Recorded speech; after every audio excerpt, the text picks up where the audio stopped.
Breaking news. Nagar Kurnool జిల్లా మన్ననూరు గిరిజన cooperative మార్కెట్లో కోట్లాది రూపాయల ప్రభుత్వ ధనం అవినీతితో పక్కదారి పట్టిందంటూ ఆరోపణలు వెల్లువెత్తాయి. ఈ వ్యవహారంపై బిగ్ టీవీ వరుస కథనాలు ప్రసారం చేయడంతో సీఎం స్పందించి ఆరా తీశారు. దీంతో అధికార యంత్రాంగం విచారణ చేపట్టింది. విచారణ అధికారిగా డిప్యూటీ డైరెక్టర్ దిలీప్ కుమార్ ను నియమించారు.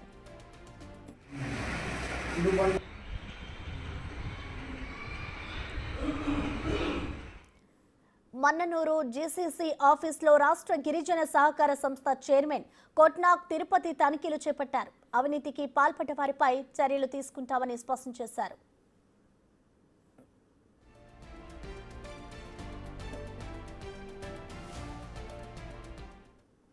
గతంలో కొన్ని మీడియాలలో వచ్చిన కథనాలను దృష్టిలో పెట్టుకొని దీనిపైన ఎంక్వైరీ కూడా నడుస్తుంది.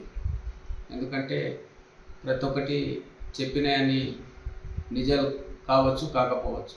పూర్తి విచారణ ఏదైతే చేపట్టిన తర్వాత రిపోర్టు ఆధారంగా దీనిపైన డిపార్ట్మెంటల్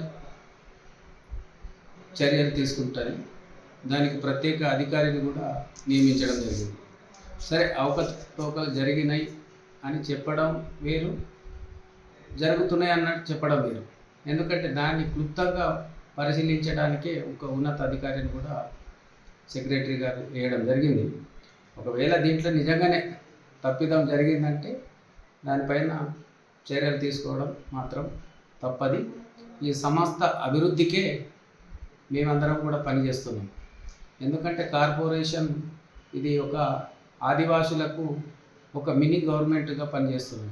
ఎందుకంటే ఆదివాసుల ఒకప్పుడు ఈ సంస్థ 1956లో ఏర్పడ్డప్పుడు గవర్నమెంట్ అంటే గిరిజన కార్పొరేషన్ సంస్థగా ఉండే. ఇప్పుడు ఈ మధ్య కొంచెం డిస్టర్బెన్స్ రావడం వల్ల కొన్ని ఎలిగేషన్స్ వచ్చినాయి. దాన్ని కూడా ఇప్పుడు గౌరవ ముఖ్యమంత్రి రేవంత్ రెడ్డి గారి ఆధ్వర్యంలో బలోపేతం చేయడానికి సాయశక్తుల్లో మేము కృషి చేస్తున్నాం. జీసీసీలో జరుగుతున్న అవినీతికి పూర్తి సమాచారాన్ని మా ప్రతినిధి శంకర్ అందిస్తారు. Shankar, Mannanur GCC cooperative marketing సొసైటీలో భారీ అక్రమాలపై ఉన్నతాధికారులు విచారణ చేపట్టారు. ఈ నేపథ్యంలోనే గతంలో ఈ యొక్క జీసీసీకి సంబంధించి ఉమ్మడి పాలమూరు, నల్గొండ, రంగారెడ్డి జిల్లాలోని 183 గిరిజన విద్యా సంస్థలకు ఇక్కడి నుంచే నిత్యావసర వస్తువులు రవాణా జరుగుతూ వచ్చేది. ఇదే క్రమంలో తక్కువ ధరకు కొనుగోలు చేస్తూ బిల్లుల్లో అధికారులు అధిక ధరలు చూపిస్తూ కోట్ల రూపాయలు కొల్లగొట్టారంటూ కూడా ఆరోపణలు వినిపించాయి. దీనికి సంబంధించి బిగ్ టీవీ ప్రత్యేకంగా వరుస కథనాలను కూడా ప్రసారం చేయడం జరిగింది. ఈ నేపథ్యంలోనే ఏదైతే ఆ సంఘం మేనేజర్ సంతోష్ కుమార్ ఉన్నారో ఆయన అవినీతి అక్రమాలకు పాల్పడ్డారంటూ కూడా ఆదివాసీ సంఘాల నేతలంతా కూడా ఆరోపణలు చేశారు. ఈ క్రమంలోనే అక్కడ జరిగినటువంటి అవినీతి అక్రమాలపై పూర్తి స్థాయిలో అధికారులు రెగ్యులర్ గా విచారణ చేపడుతూ ముందుకు వెళ్తున్నటువంటి పరిస్థితి కనిపిస్తుంది. ముఖ్యంగా గిరిజనుల నుంచి గిరిజనులకు సంబంధించినటువంటి అటవీ ఉత్పత్తులు కావచ్చు, ఒకవైపు గిరిజన విద్యా సంస్థలకు చెందాల్సినటువంటి నిత్యావసర వస్తువుల సరుకుల్లో భారీగా అక్రమాలు చోటు చేసుకున్నాయి. వాటిని చేరవేసే క్రమంలో బిల్లులు అధిక ధరకు చూపిస్తూ కోట్ల రూపాయలు కొల్లగొట్టారంటూ కూడా పూర్తి స్థాయిలో అవినీతి భాగోతం బయటికి రావడంతో అధికారులు దీని మీద చర్యలు తీసుకుంటూ ముందుకు వెళ్తున్నారు. ఇక దీంతో నిన్న మన్ననూరు జీసీసీ గిరిజన కోఆపరేటివ్ మార్కెటింగ్ లో కూడా ఈ యొక్క అవినీతి అక్రమాలపై కూడా ఆరా తీస్తున్నారు. దీనికి సంబంధించి ఇప్పటికే ఈ అక్రమాలపై సీఎంఓ ఆఫీస్ నుంచి కూడా పూర్తిగా సీరియస్ గా ఉన్నట్టు తెలుస్తుంది. దీని మీద విచారణకు ఆదేశించినట్టుగా తెలుస్తుంది. విచారణ అధికారిగా కూడా డిప్యూటీ డైరెక్టర్ దిలీప్ విజయ్ కుమార్ ను కూడా నియమించినట్టుగా తెలుస్తుంది.